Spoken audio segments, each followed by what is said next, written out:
একটি সমস্যার সমাধান করতে গিয়ে তৈরি হয়েছিল আরও বড় সমস্যা। বিষধর হাবু সাপ ও ইঁদুর নিয়ন্ত্রণের উদ্দেশ্যে জাপানে নিয়ে যাওয়া হয়েছিল এক প্রজাতির মঙ্গুজ বা বেজি, কিন্তু পরবর্তী সময়ে সে বেজি হয়ে ওঠে জাপানের আমামি ওশিমা দ্বীপের জীববৈচিত্র্যের জন্য ভয়াবহ হুমকি। ঘটনার শুরু ১৯১০ সালে।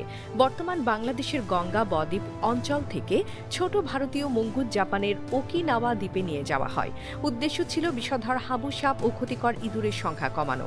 এর কয়েক দশক পর ১৯৭৯ সালে ওকিনাওয়া থেকে প্রায় ৩০টি মঙ্গুজ আমামি ওশিমা দ্বীপে নিয়ে গিয়ে ছেড়ে দেওয়া হয়, কিন্তু যে উদ্দেশ্যে মঙ্গুজ ছাড়া হয়েছিল সে হাবু সাপ নিয়ন্ত্রণে আশানুরূপ ফল পাওয়া যায়নি।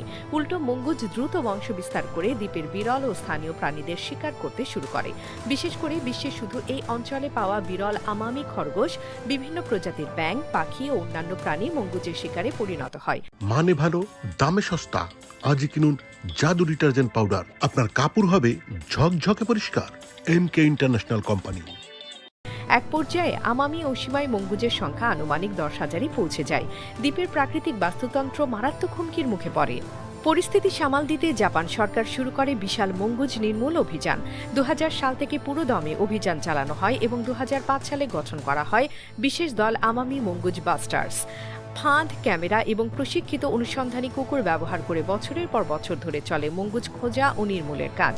১৯৯৩ সালে নিয়ন্ত্রণমূলক অভিযান শুরুর পর থেকে ২০১৮ সালে সর্বশেষ মঙ্গুজ ধরা পড়া পর্যন্ত মোট ৩২,৬৪৭টি মঙ্গুজ অপসারণ করা হয়। দীর্ঘ কয়েক দশকের প্রচেষ্টার পর অবশেষে ২০২৪ সালের ৩ সেপ্টেম্বর জাপানের পরিবেশ মন্ত্রণালয় আমামি ওশিমা দ্বীপকে মঙ্গুজ মুক্ত ঘোষণা করে।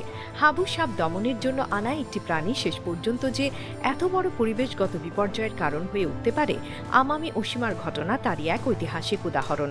একই সঙ্গে ঘটনাটি মনে করিয়ে দেয় প্রকৃতির ভারসাম্যে মানুষের একটি ভুল সিদ্ধান্তের প্রভাব কখনো কখনো সামাল দিতে লেগে যেতে পারে কয়েক দশক। মুক্তি টিভি নিউজ ডেস্ক। আপনারা দেখছেন আমেরিকা থেকে সম্প্রচারিত মুক্তি টিভি।